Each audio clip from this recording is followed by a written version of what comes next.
할렐루야, 오지은 전도사입니다. 아브라함은 하나님의 언약이 있고 난 뒤 10년이 넘도록 기다렸습니다. 인간적인 측면에서 볼 때 엄청난 기간입니다. 약속의 말씀대로 산다는 것은 결코 쉬운 일이 아닙니다. 내 자손이 하늘의 별과 같이 많게 되리라는 하나님 약속의 말씀을 아브라함이 믿었고 그의 아내 사레도 아마 믿었겠지만, 사레는 결혼한 후 처음부터 자녀를 낳지 못했고 그때까지도 자녀가 없었기 때문에 하나님의 뜻을 인간적인 방법으로 이루려 합니다. 사레에게는 하갈이라는 이름을 가진 애굽 사람 여종이 있었는데, 애굽 여인 하갈은 아브람과 사레가 기근 때문에 애굽에 내려갔을 때 바로에게서 선물로 받은 노비 중에 하나로 몸종으로 데려온 것입니다. 사레는 그를 자기 남편에게 주어 그를 통해 아들을 얻으려고 그는 그 일을 남편에게 제안했고, 남편은 아내의 말을 따랐습니다. 아브람은 믿음은 있지만 믿음대로 살지 못하고, 말씀은 받았지만 말씀대로 살지 못한 것입니다. 아브람은 아내의 인간적인 제안을 받아들이면서 사레와 종인 하갈의 관계는 성경 안에서 최초로 정실 부인과 첩의 관계가 되었습니다. 오늘은 정실 부인과 첩의 기원으로 성경을 배워 오 전도사와 함께 하시겠습니다. 창세기 16장 1절부터 6절 말씀입니다. 아브라함의 아내 사레는 출산하지 못하였고 그에게 한 여종이 있으니 애굽 사람이요 이름은 하갈이라. 사레가 아브라함에게 이르되 여호와께서 내 출산을 허락하지 아니하셨으니 원하건대 내 여종에게 들어가라. 내가 혹 그로 말미암아 자녀를 얻을까 하노라 하매 아브라함이 사레의 말을 들으니라. 아브라함의 아내 사레가 그 여종 애굽 사람 하갈을 데려다가 그 남편 아브라함에게 첩으로 준 때는 아브라함이 가나안 땅에 거주한 지 10년 후였더라.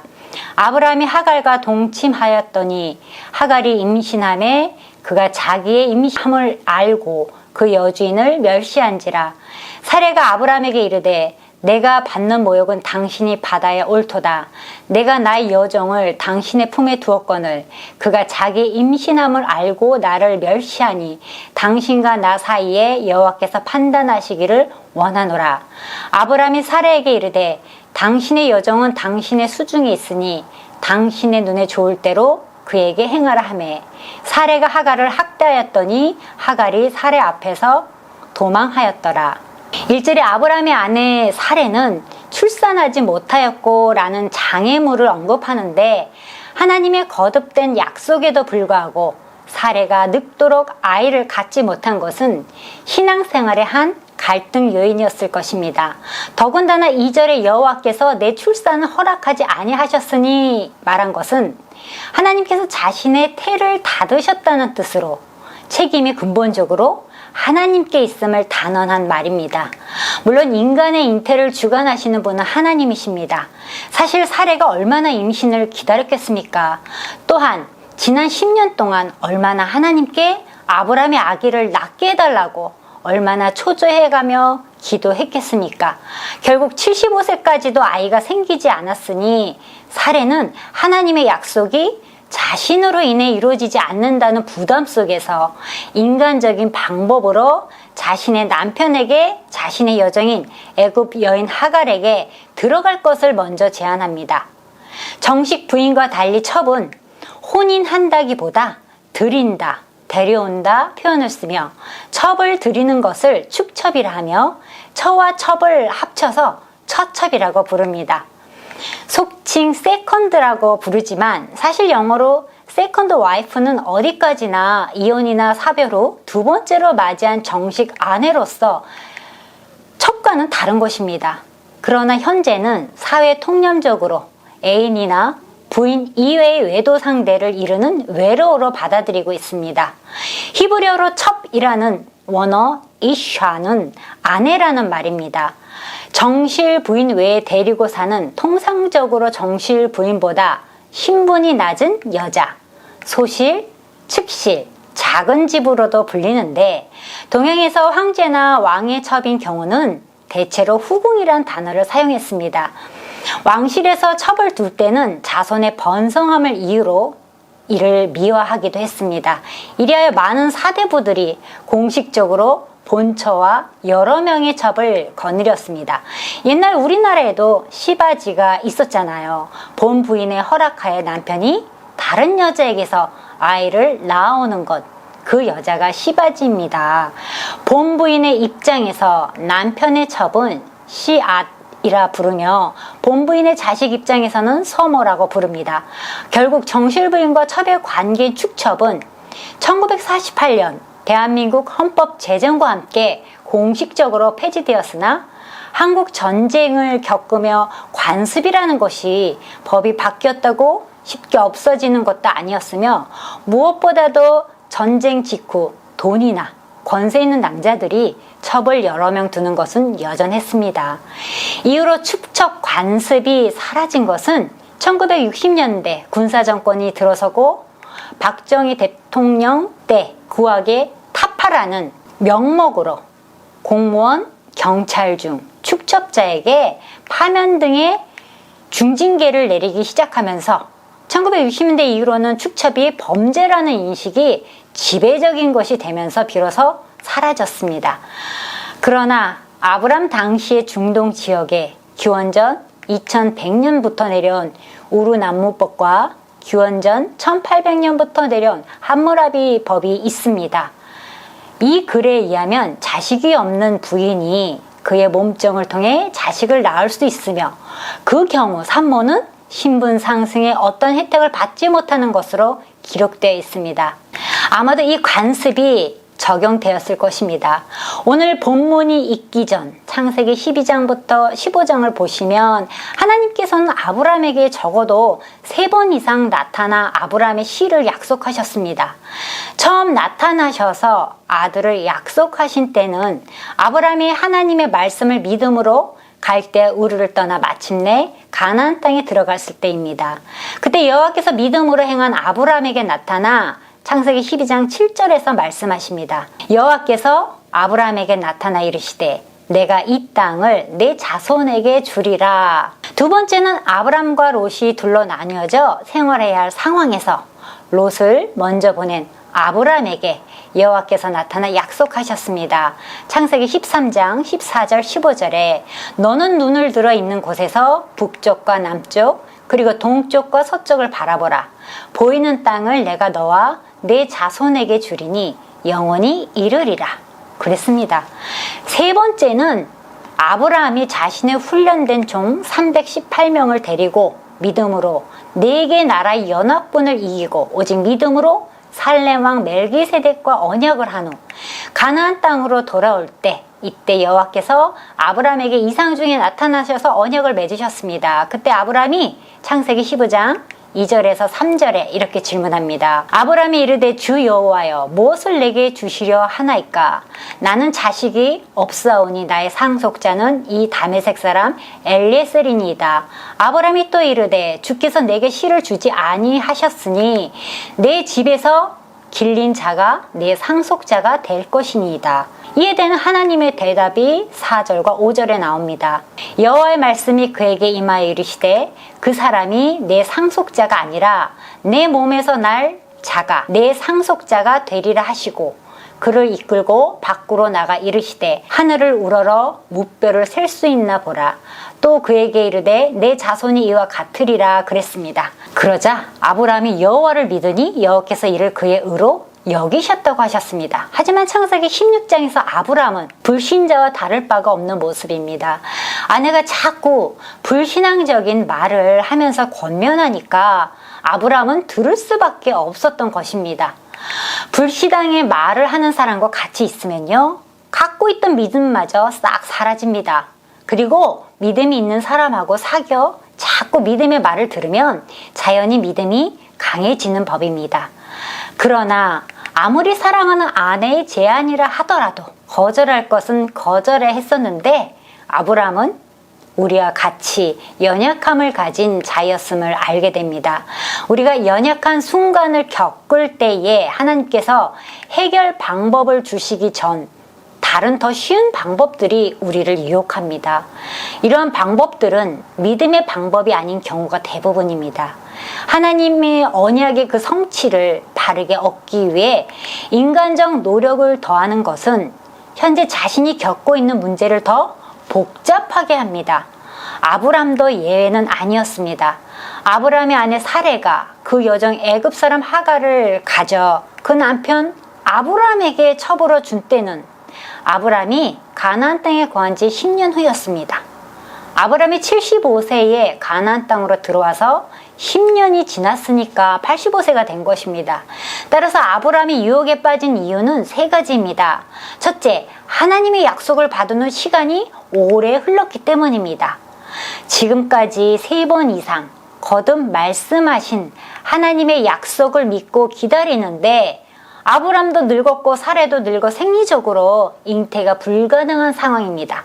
핑곗거리가 생긴 거죠. 둘째, 사레는 자신이 행하고자 하는 일을 합리화시켰기 때문입니다. 2절에 사레는 여호와께서 내 출산을 허락하지 아니하셨으니 이런 제안을 할 수밖에 없지 않느냐고 자신의 일을 합리화한 것입니다. 셋째, 당시 하므라비 법전에 따르면 종이 낳은 아이라 할지라도 주인이 낳은 아이로 간주했기 때문입니다. 세상법에도 어긋나지 않고 아브람과 사레 모두 변명거리가 있었고 10년 동안 기다릴 만큼 기다렸는데 약속이 이루어지지 않으니까 인간적인 방법을 쓰려는 유혹에 넘어간 것입니다. 아브람은 아내가 둘이 되었습니다. 그것은 하나님의 뜻에 위배되었습니다. 일부일처는 하나님의 뜻이기 때문입니다. 하나님의 뜻이 아닌 길에는 문제가 생기게 마련입니다. 이제 하갈이 아브람의 첩이 돼서 아브람과 동침하니 곧바로 임신하게 됩니다. 그런데 하갈이 자신이 아브람의 아이를 임신하게 된 것을 알게 되자 자기 여주인의 사레를 향한 태도가 완전히 달라졌습니다. 4절에 나오죠. 하갈이 임신함에 그가 자기 임신함을 알고 그의 여주인을 멸시한지라. 여기 멸시라는 말을 4절에도 있고 5절에 2번 사용하였습니다. 멸시를 뜻하는 히브리어 칼날은 가볍게 취급하다, 경멸하다, 저주하다 등과 같은 다양한 의미로 그 의미는 사레가 하갈의 눈에 하찮게 보였다, 하갈이 사레를 우습게 알았다, 멸시하였다라는 뜻입니다. 이미 언급한 것처럼 그 당시 문화는 아이를 못 낳는 여자에 대해서 사람 취급도 하지 않았던 시대인 것을 고려하면 이해가 갑니다. 당시에는 여자가 잉태치 못하는 것을 대단한 치욕으로 생각했고 다산을 신의 은총으로 간주했었으니 이러한 일이 충분히 일어날 수 있었을 것입니다.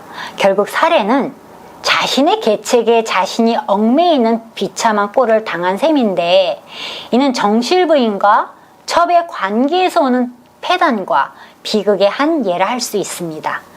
아마 사례도 그런 일을 예상하지는 못했을 것입니다. 한마디로 하갈이 아주 교만해진 거죠. 그래서 큰마님 행세를 하기 시작합니다. 대답하는 톤이 달라졌습니다. 몸 움직임이 달라졌습니다. 사례는 하갈이 이렇게 나올 줄은 상상도 못했겠죠? 그러니까 성경을 읽으면서 항상 느끼고 깨닫는 거지만 하나님의 뜻보다 앞서서 인간적인 깨와 방법을 동원할 때는 항상 생각지도 못했던 감당하기 힘든 일들이 벌어진다는 사실입니다. 지금 아브라함 가정의 사태를 잘 생각해 보세요. 아브라함 한 남자를 둘러싼 두 여인의 삼각관계 속에서 시간이 흐를수록 사태는 점점 더 심각해지고 있습니다. 그런데 사례는 아브라함에게 책임을 전가시키며 원망합니다. 5절을 보시면 사례의 정신적 고통이 얼마나 컸는지 더 이상 견디지 못하고 망하든 살든 하갈과 자신 간에 가부간 결단을 내리도록 아브라함에게 따지듯 요청합니다.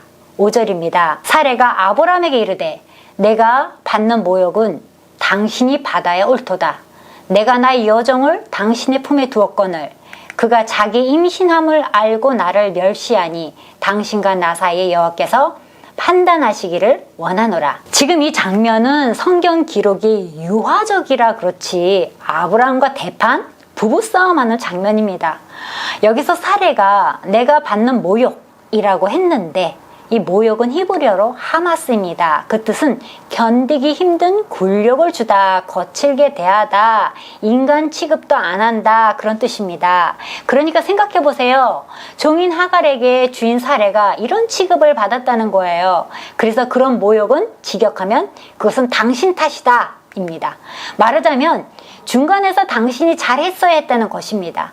지금 내가 받는 멸시 모욕은 당신의 책임이라는 것입니다. 상황이 이쯤 되자 아브라함은 두 여인 사이에서 이러지도 저러지도 못하고 어정쩡한 태도를 취할 수밖에 없었습니다. 이어서 사례가 뭐라고 말하죠? 5절 끝부분에 당신과 나 사이에 여호와께서 판단하시기를 원하노라. 아이러니한 것은, 이 모든 것은 사례 자신이 계획하고 시킨 행동이라는 겁니다. 그리고 아브라함은 단지 사례가 시키는 대로 한 것이죠. 사실 사례는 이 일로 하나님 앞에 회개해야 하는데 지금 이 배경 속의 사례는 신경질을 극도로 부리는 모습입니다. 이때 아브라함의 반응은 어땠을까요? 사례가 남편 아브라함에게 바가지를 긁어 결국 아브라함은 사례의 손을 들어주게 되고 아브라함은 책임을 회피했습니다. 이런 상황이라면 아브라함은 하갈도 부르고 사례도 불러서 하갈을 야단치면서 사례에게 복종하라고 해야 했습니다. 하지만 아브라함은 그러지 않았습니다. 아브라함은 아내 사례에게 하갈은 당신의 수하에 있으니 마음대로 하라고 말하자. 사례는 하갈을 학대하고 하갈은 도망치게 되었습니다. 사례가 제정신이 아닌데 거기에다 대고 하갈을 당신 좋을 대로 하라고 하니까 학대하잖아요. 급기야 하갈은 광야로 도망갑니다. 아무리 하갈이 잘못했다고 해도 아브라함의 자식을 잉태했는데 얼마나 심하게 학대를 하였길래 도망을 나갈까요? 아브라함이 자고 일어나 보니 있어야 할 하갈이 보이지 않습니다. 아브라함은 걱정이 태산 같았을 것입니다. 그러나 사례 앞에서 드러내놓고 걱정을 할 수도 없는 노릇입니다. 마무리합니다. 요즘 가장 답답하게 느끼는 것이 무엇입니까? 인터넷일 수도 있습니다. 속도가 느려 답답하기만 합니다. 사실 속도가 느린 것이 아니라 우리나라가 너무 빠른 것입니다. 인터넷과 디지털 기기의 발달은 가뜩이나 숨가쁜 우리의 삶을 더욱 속도 경쟁으로 몰아넣고 있습니다. 그러다 보니 우리도 남보다 더 빠르게 성공하길 원하고 내가 기대한 결과를 더 빨리, 더 먼저 얻는 것이 인생의 성공이라고 생각하며 살고 있습니다. 교회에서는 어떤가요? 그러나 반드시 서두르는 것이 인생의 축복이 아닐 수도 있습니다. 10년이란 세월 동안 기다릴 만큼 기다렸는데도 후사가 없자 사례가 조급해집니다. 그리고 아브라함에게 이렇게 말합니다. 여호와께서 내 출산을 허락하지 아니하셨다고. 그런데 여러분, 그건 사례의 생각이지 하나님의 생각이 어떠한지는 우리가 알 수 없습니다. 조금 더 신앙적으로 생각해 보면 여호와께서 출산을 끊으신 것이 아니라 아직 때가 되지 않았기 때문에 약속이 성취되지 않았을 뿐입니다. 그로 인해 하나님의 때를 기다리지 못하고 자신의 생각과 결정에 사로잡히고 맙니다. 이것은 신앙적으로 매우 위험한 생각입니다. 인간의 잘못된 해결책은 새로운 문제를 발생시킵니다. 사례는 하나님께서 아브라함과 맺은 약속을 기다리지 못하고 자신의 계략으로 이 문제를 해결하려고 했습니다. 두 여인, 사례와 하갈 사이의 정실 부인과 첩의 갈등은 시간이 갈수록 심화되고 마침내 정실 부인인 사례는 첩 하갈을 내어 쫓게까지 되었던 것입니다. 여러분은 어떻습니까? 인내하시겠습니까? 기다리시겠습니까? 아니면 사례처럼 자의적으로 해석하고 현실을 쫓아가시겠습니까? 여러분, 분명히 알아야 할 것은 사례가 잘못했다는 것이 아닙니다. 현실이 그랬고 그 당시 사회적인 관습으로도 본부인이 자식이 없을 때 종을 통해 자식을 얻는 것은 보편적으로 행해지던 관습이었습니다. 다만 안타까운 것은 죄도 아니요 관습에 어긋나지 않는 일이라도 우리는 그것을 붙들고 내 삶의 주인 되신 하나님 앞에 서야 합니다. 하나님의 뜻을 확인해야 하는 것입니다. 그리고 하나님의 때를 기다려야 합니다. 하나님, 제가 이렇게 하려고 하는데 하나님은 어떻게 생각하십니까? 라고 하나님께 물었더라면 아브라함도 사례도 분명 자기 행동을 자의적으로 해석하지 않고 바르게 결정할 수 있었을 것입니다. 그처럼 하나님의 뜻을 묻고 믿음으로 인내하고 하나님의 때를 기다리면 하나님께서 당신의 방법으로 역사를 이루십니다. 사람들의 충고는 너무나 민감하게 들으면서 정작 하나님의 음성을 듣는 귀에는 닫혀 있습니다. 상황과 환경, 사람의 말들로 인해 우리의 신념, 믿음이 흔들립니다. 사랑하는 믿음의 성도 여러분, 지난 삶을 통해 내 기도의 응답이 지연되고 있다고 느껴지십니까? 내 꿈이 좌절되었다고 느끼십니까? 내 미래가 불투명하다고 느끼십니까? 오늘 아브라함과 사례와 같은 시행착오를 겪지 마십시오. 그리고 믿음으로 기다리십시오.